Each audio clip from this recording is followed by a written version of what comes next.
Hi guys, Dr. Gretchen here, physical therapist and multiple sclerosis certified specialist. Have you ever attempted to start an exercise program at home or at the gym, but you had difficulty staying consistent? Maybe you're someone who has exercised consistently in the past, but nowadays you just keep falling off track. Well, you're not alone. This is very common, even in people who don't have MS.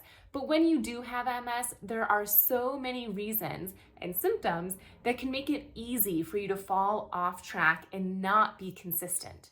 I have 4 really simple strategies that you can use to help you get back on track and stay consistent. Tip number 1 is to pick one thing and start small. What I mean is to pick one exercise. Just one. This tip is going to be best for people who are having a difficult time starting an exercise routine. Maybe you're not exercising at all right now. You just can't get enough energy to exercise. So my best tip is to pick one thing and start small. Pick one exercise and do that exercise just once per week. If that seems too simple, then do that one exercise a few times that week. Or maybe the one exercise one time a day. That's it. And the exercise that you choose should be one that is not super challenging. It should be an exercise that you feel successful with, because if you feel successful, you are more likely to stay consistent with it.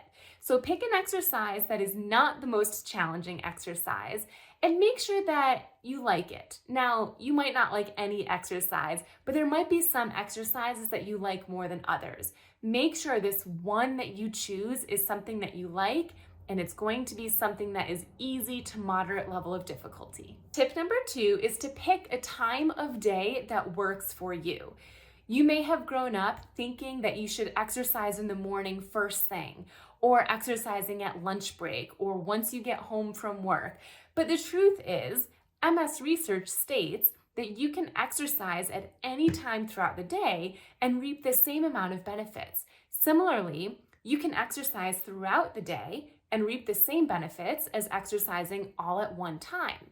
So think about your lifestyle and your personality and your energy levels and choose a time to exercise that works for you. Maybe that is first thing in the morning when you wake up, or maybe it's once you've been awake for an hour or two. Maybe it's at lunchtime or right after lunch. But if you know that you start to fatigue around 3 p.m. or 4 p.m., it would not be wise to pick that one exercise that you're going to do and do it at 4 p.m. It might make more sense for you to do it earlier in the day. So look at your day, look at your energy levels, and pick a time that works for you. Additionally, I would suggest picking a backup time so that if the first time didn't work out for whatever reason, maybe you didn't have the energy that you needed, or you were just extra tired that morning, or someone called you, someone stopped by. If it didn't work out, you have a backup time. Tip number 3 to get back on track with your exercises and stay consistent is to think positive thoughts before, during, and after you exercise. Our brains do not like stepping outside of our comfort zone. It's very uncomfortable and fearful. It's scary. We don't know what it might bring into our lives. Therefore, we often don't want to do anything that's too challenging, especially with MS. You have to conserve your energy. You have to conserve the strength that you do have. With that said, research shows that exercising consistently in small doses can actually improve your energy. But if you are thinking negative thoughts before, during, and after you exercise, that is just building up that fear and that emotion that you do not want to step out of your comfort zone. For example, if before you exercise, the thoughts that you're thinking to yourself are, I'm so tired, this exercise isn't going to do anything anyways, I really don't want to be doing this. And then during your exercise, you're thinking, I used to be able to do so much more exercise than this. This feels silly. I'd rather be watching TV. I'd rather be doing something else. And then your thoughts after are, well, I didn't do a good job. What's the point in doing this? If you're thinking all those negative thoughts, of course you're not going to stay consistent. our bodies and our minds do not want to feel unhappy. And so by thinking those negative thoughts over and over again, your brain is associating exercise with negativity, with negative emotions, and you're not going to stay consistent with it. So I would encourage you to do your best at thinking positive thoughts before, during, and after your exercise. For example, before you exercise, maybe you purposefully think of thoughts like, I'm excited to exercise. This is going to help me reach my goals. And then during your exercise, you're thinking, I am doing great. I am putting my best foot forward. This is my best effort for right now. These are exactly the types of exercises that will help me reach my goal. And then after your exercise, you might be thinking, awesome job. I'm so proud of myself. I'm going to do this again. This makes me feel good. This is exactly what I need to do to reach higher energy levels. If you're thinking positive thoughts before, during, and after your exercise, your brain is eventually going to associate exercise with positive thoughts and positive emotions. And it's so much easier to stay consistent at something that you feel good about. My fourth and final tip for you to get back on track with your exercises and stay consistent is to remind yourself of your proof.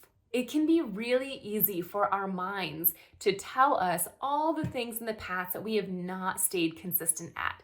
What is your first thought when you think the thought of, okay, I'm going to start this exercise routine? Your first thought might be, yeah, right. When was the last time you actually stuck to an exercise routine? Or maybe you're thinking, tried that before, doubt it'll work this time. Your mind is programmed to remind you of those things that didn't work out.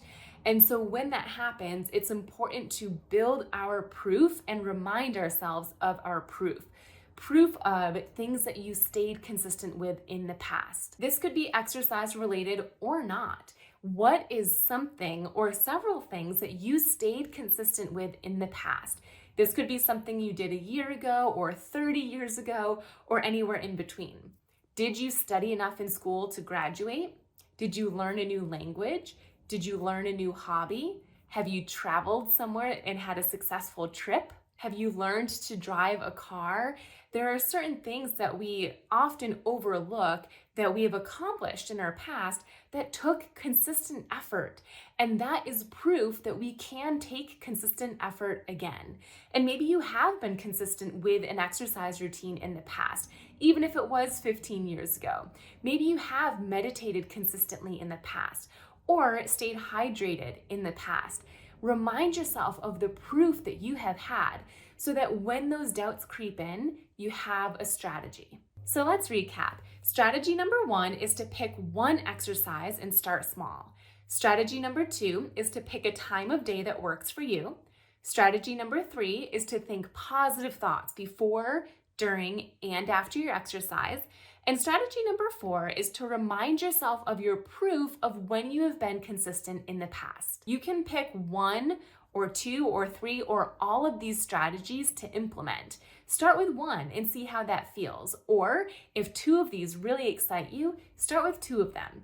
It's up to you. You don't have to do all of them, but these are some great strategies you can start implementing today to get back on track with your exercises and to stay consistent. I'm Dr. Gretchen. I hope you found this helpful, and keep in mind that you can implement these strategies in any area of your life, not just with exercise. Have a great day.